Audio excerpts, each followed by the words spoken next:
Hi, thanks for joining me. My name is Marv Curtis. I'm a trauma coach, and we're going to talk today about how to set boundaries with a narcissist. So, boundaries are essential for recovering and surviving in a narcissistic relationship. Needless to say, narcissists resist boundaries because they're all about control and about receiving validation. And so, setting boundaries for yourself can be very difficult in a narcissistic relationship, and I want to show you how to do that. So, what is a boundary? It is a personal limit that describes the behavior that you will tolerate from someone else. It's not to control someone else. It's to control yourself. It's to give yourself permission, essentially, to not put up with certain kinds of behaviors and hopefully to encourage and help other people respect those. So people will ask, well, how do I know what boundaries to set? What are my boundaries? I don't know if I've got any boundaries. The easiest way to know if you have a boundary is to tell if it's being violated. And that happens because you feel bad. You feel drained, anxious, or resentful. And sometimes, in fact, most of the times, you are going to feel intuitively when you have something that's being violated. Something's just not right.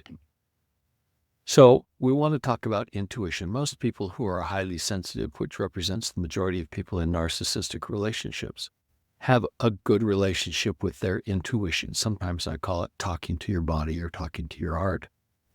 Most of them, at some time early in their relationship, had a feeling, an intuitive sense that something's just not quite right.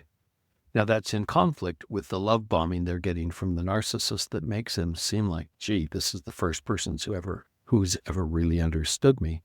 And so you tend to override those intuitive hits.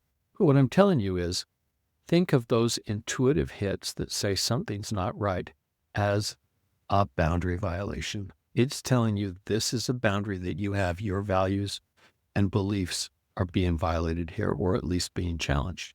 So the first step is recognizing that your intuition is your best friend. It's telling you to listen. So you're going to feel things like being drained, anxious. Your partner, the person you're dealing with is probably going to be lying to you, blaming you, projecting their emotions on you, certainly pushing you past what feels right to you.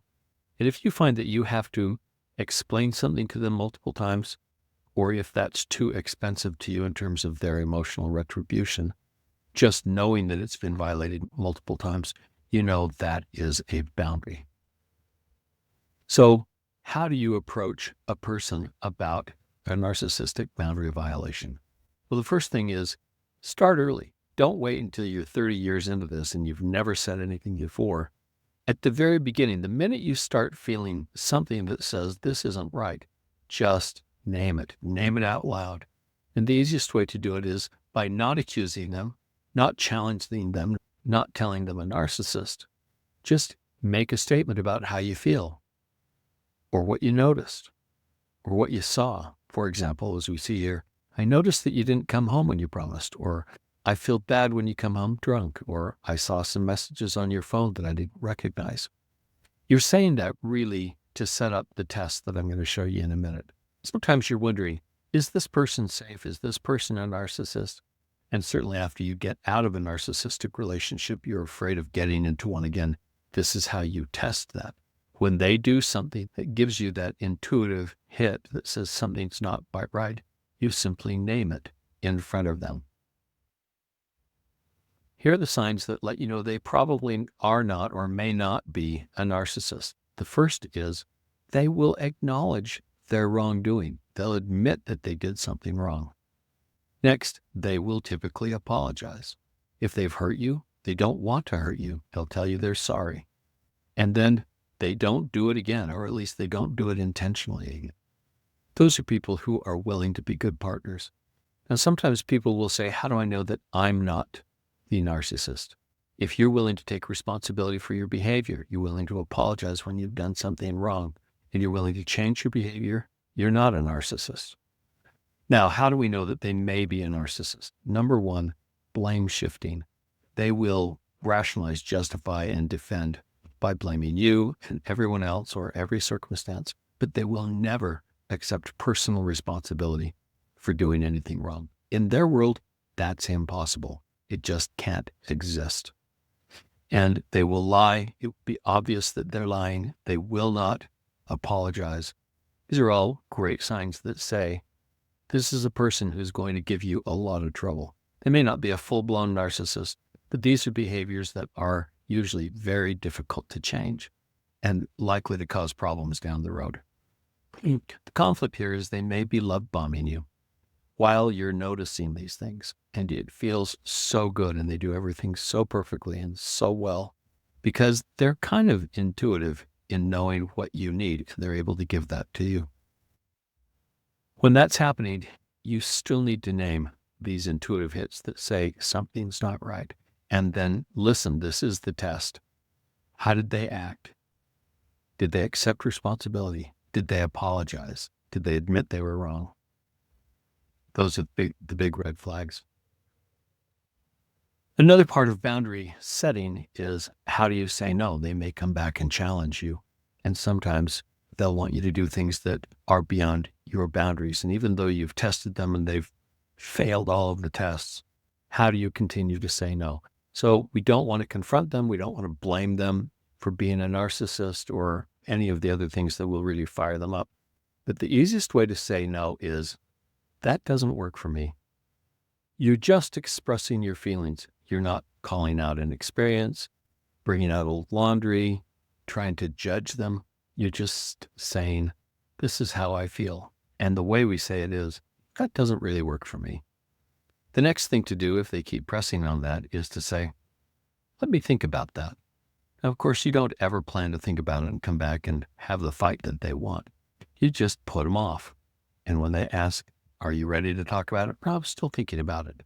So don't feel guilty about saying, I want to think about it, with never having any intention of actually discussing it. This is a way to politely say no. They're going to push back. And when they do, you just repeat it. Well, it still just doesn't feel right to me. Yeah, it doesn't work for me.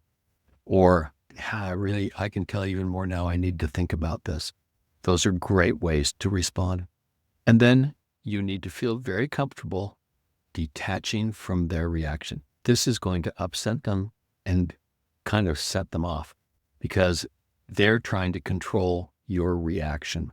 And when they can't, because you're just expressing your feelings, it gets them to double down, and they're going to be more aggressive when they come after you. So just detach, recognize this is what they do. This is how narcissists behave, and say, that's how you do you. This is how I do me.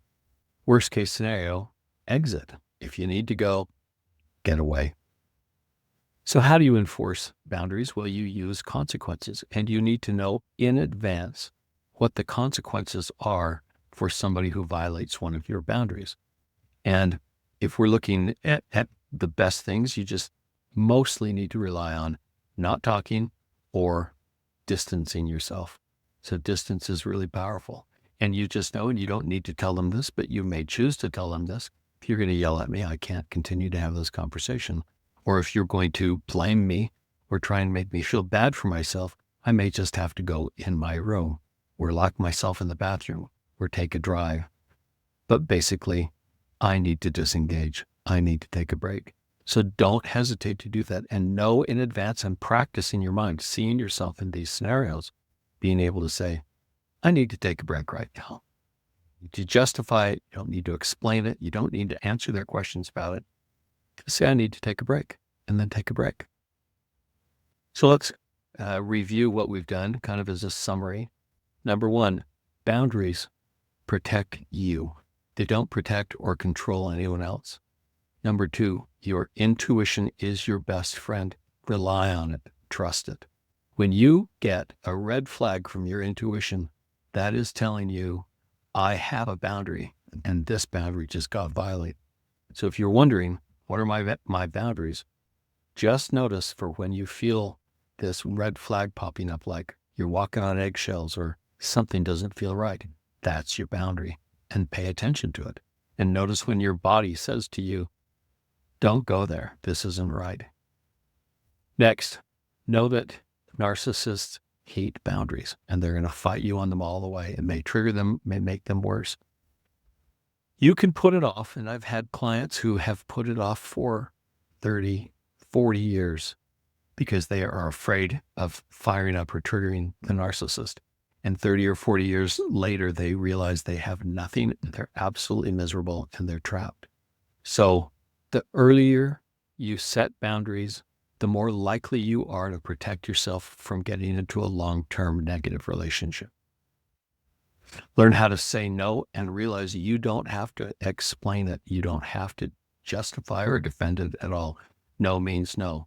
And the easiest way to say no is, that doesn't work for me, or let me get back to you on that.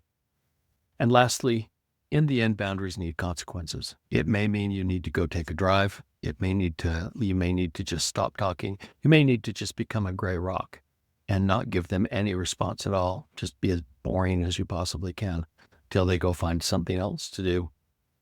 Or you may need to leave the relationship. So know that there are boundaries for a reason, that you're getting those intuitive hits for a reason. Trust it.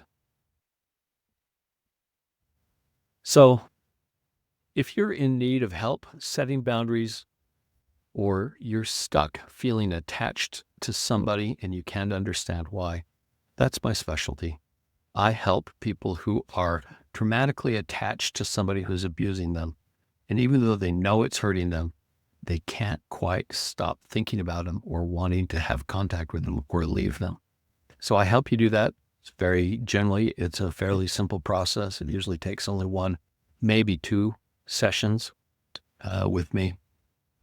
And if that's something that you're interested in, or you want to just talk about how to do that and what it might cost, the ramifications, I'd be happy to visit with you. So there's some contact information on this screen. If those links don't work for you, you can go to my webpage, which is www.marvcurtiscoaching.com, and all of the contact links are there, and you can just push a button and hook up. Free 30-minute consultation. Love to visit with you. Thanks for joining.